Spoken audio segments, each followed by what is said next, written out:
السلام علیکم پیارے بچوں، آج میں آپ کو ایک اسٹوری سناتی ہوں جس کا نام ہے سچا خواب۔ ویسے تو ہم بہت سے خواب دیکھتے ہیں، آج ہم ایک سچے خواب کے بارے میں ڈسکس کرتے ہیں۔ سچا خواب۔ سلطان نور الدین زنگی نہایت عادل اور نیک دل بادشاہ تھا۔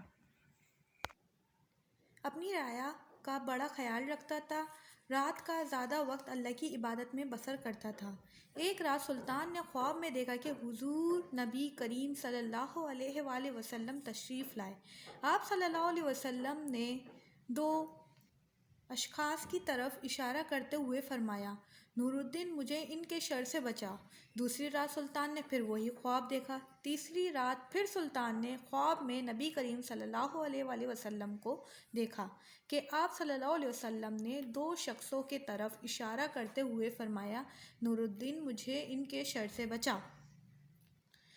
سلطان نے جب مسلسل 3 رات خواب میں نبی کریم صلی اللہ علیہ وسلم کو دیکھا کہ آپ صلی اللہ علیہ وسلم نے ہر بار خواب میں ایک ہی بات فرمائی ہے تو سلطان بے چین ہو گیا۔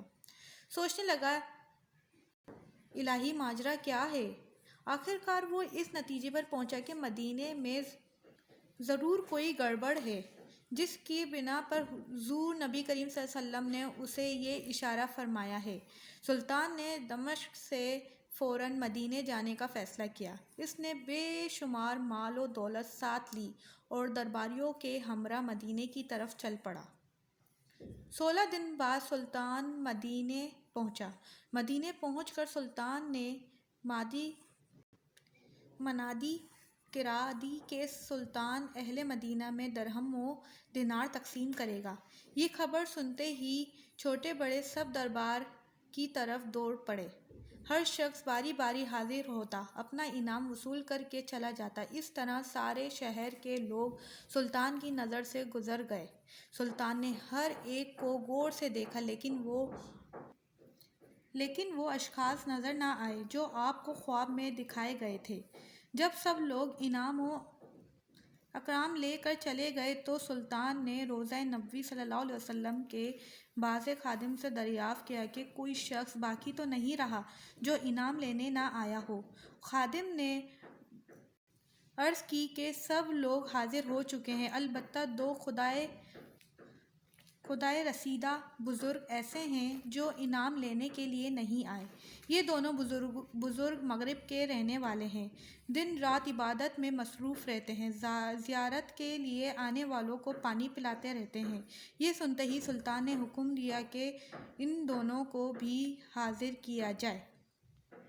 تھوڑی دیر بعد ان دونوں کو سلطان کے سامنے لایا گیا۔ سلطان نے آنکھ اٹھا کر ان کی طرف دیکھا تو ایک ہی نظر میں پہچان گیا کہ یہ وہی شیطان ہیں جن کی صورتیں اس نے خواب میں دیکھی تھی۔ حضور نبی کریم صلی اللہ علیہ وسلم نے ان ہی کی طرف اشارہ کرتے ہوئے فرمایا تھا کہ نور الدین مجھے ان کے شر سے بچا۔ سلطان نے ان سے پوچھا تم کہاں رہتے ہو؟ انہوں نے بتایا کہ قبرستان میں روضے کے قریب ایک ویران سا مکان ہے، ہم اسی میں رہتے ہیں۔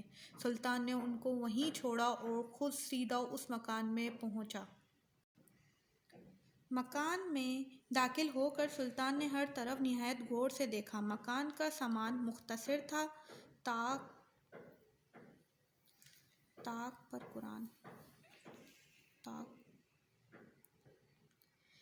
پر قرآن مجید رکھا ہوا تھا۔ قرآن مجید کے علاوہ چند کتابیں بھی تھیں۔ ایک کونے میں فقیروں اور مسکینوں میں تقسیم کرنے کے لیے گلے کا ڈھیر لگا ہوا تھا۔ فرش پر ایک بہت بڑا بوریا بچھا ہوا تھا۔ مختصر یہ کہ اس مکان میں کوئی قابل اعتراض چیز نہ تھی۔ سلطان حیران تھا کہ کیا کریں۔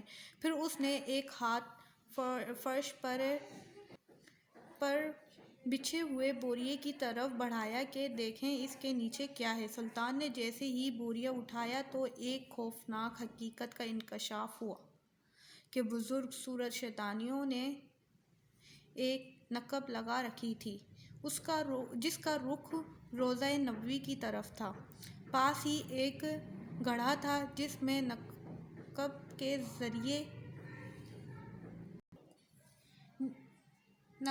ذریعے نکالی جانے والی مٹی ڈالی جاتی تھی۔ رات کو یہ دونوں شیطان اس مٹی کو تھیلوں میں بھر بھر کر باہر میدان میں ڈال آتے تھے۔ اس حقیقت کے انکشاف پر سلطان کی عجیب کیفیت تھی۔ آنکھوں سے آنسو روا تھے، داڑھی آنسوؤں سے تر ہو گئی تھی۔ پھر سلطان نے دونوں خبیثوں کو موقع پر طلب کر کے غضبناک لہجے میں پوچھا، سچ سچ بتاؤ تم کون ہو؟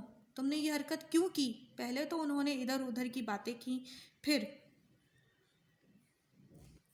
لیکن موت کو سامنے دیکھ کر وہ نڈر ہو کر بولے، ہم یہودی ہیں، ہماری قوم نے ہمیں اس مقدس خدمت پر مامور کیا تھا کہ ہم حاجیوں کے روپ میں یہاں پہنچ کر نقب لگا کر تمہارے پیغمبر صلی اللہ علیہ وسلم کی قبر تک جا پہنچیں، ان کی لاش نکال لیں اور بے آبرو کریں۔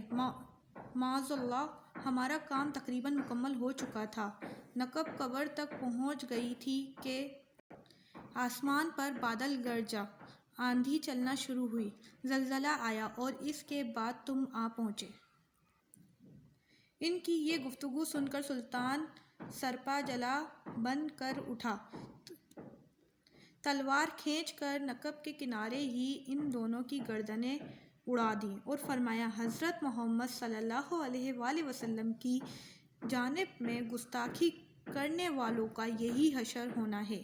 اس کے بعد سلطان نور الدین کے حکم پر روضہ نبوی صلی اللہ علیہ وسلم کے ارد گرد گہری خندق کھودی گئی۔ اس خندق میں پگھلا ہوا سیسہ بھر دیا گیا تاکہ آئندہ کسی خبیث نقب زن کا ہاتھ نبی کریم صلی اللہ حضرت محمد صلی اللہ علیہ وسلم کی آرامگاہ تک نہ پہنچ سکے۔ یہاں جا کے یہ کہانی مکمل ہوتی ہے۔ سو فرینڈس، اگر آپ کو یہ کہانی پسند آئی ہے تو ان سوالوں کے جوابات مجھے کمنٹس میں بتائیں۔ سلطان نے کیا خواب دیکھا؟ خواب دیکھنے کے بعد سلطان نے کیا کیا؟ سلطان نے ان دونوں افراد کی تلاش کے لیے کیا کیا؟ خادم نے کیا بتایا؟ سلطان کو کس طرح پتہ چلا کہ دونوں نے نقب لگا رکھی ہے؟ سلطان نے روضہ نبوی صلی اللہ علیہ وسلم کے ارد گرد پگھلا ہوا سیسہ کیوں بھروایا؟ ان تمام کوشچنس کے آنسر مجھے کمنٹس میں بتائیں، اور اگر آپ کو میری یہ کہانی پسند آئی ہے سو فرینڈس آپ مجھے میری ویڈیو کو لائک کریں، کمنٹ کریں اور میرے چینل کو سبسکرائب کریں۔ Thank you. اللہ حافظ۔